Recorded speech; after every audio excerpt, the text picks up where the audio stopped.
Listen, Bill O'Reilly in the Years of Legal segment tonight. Three provocative situations, beginning with 33-year-old Jesus Diaz, 7-year veteran of the U.S. Border Patrol, sentenced to 2 years in prison for roughing up a suspected Mexican drug smuggler and lying about it. Here now, attorneys and Fox News analyst Kimberly Guilfoyle and Lise Wheel. All right, Will. Strongest evidence against Mr. Diaz. The other Border Patrol agents took the stand against Mr. Diaz. Mr. Diaz himself did not take the stand, but they did, and said that what happened that night at 2 o'clock in the morning was not as Mr. Diaz told Internal Affairs of Border Patrol, and that's how this whole thing started. There were 2 of them that testified against him? More than 2, actually. There were 7 or 8 that were there that night. So apparently Diaz and some other guys apprehended some alleged drug dealers, but they didn't have drugs on them, right?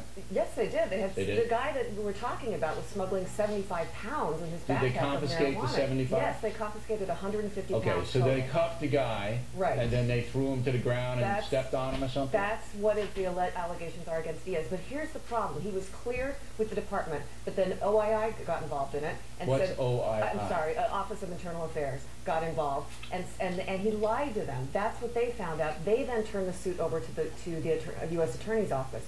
So it wasn't as if it was a renegade U.S. attorney that came after this guy. Do you think this guy should be going to jail for 2 years? Look, I think this is excessive. He was doing his job. This is an individual that actually had the drugs on him. He did what's a very common arrest thing to detain someone. You put them on the ground. The arms are behind the back, cuffed, and he raised up like this for between 2 to 5 seconds.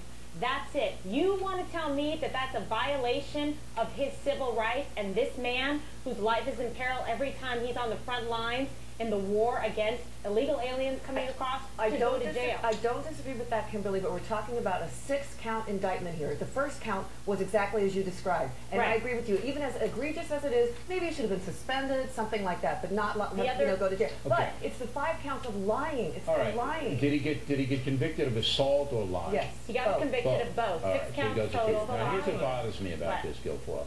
One of the people who testified against him was the actual drug dealer himself. Given amnesty. 15-year-old kid, right? Okay.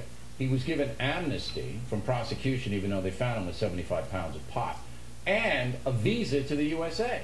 Well, see, that's the problem. This is what's going on. He's now legally here, a dope dealer. Yeah. That's what we do. We're rewarding people who are coming into the country illegally with drugs. That's insane? That's right. They gave him immunity because they wanted him to be able to stay here to testify. That's why. But a visa? No, they didn't need to do that. Once he's testified, he's out. Okay. So I want you next week to investigate why he got a U.S. visa. All right? Yes, so and we'll whether it was part of the plea deal. All right. Guilfoyle. Yes, Catholic University,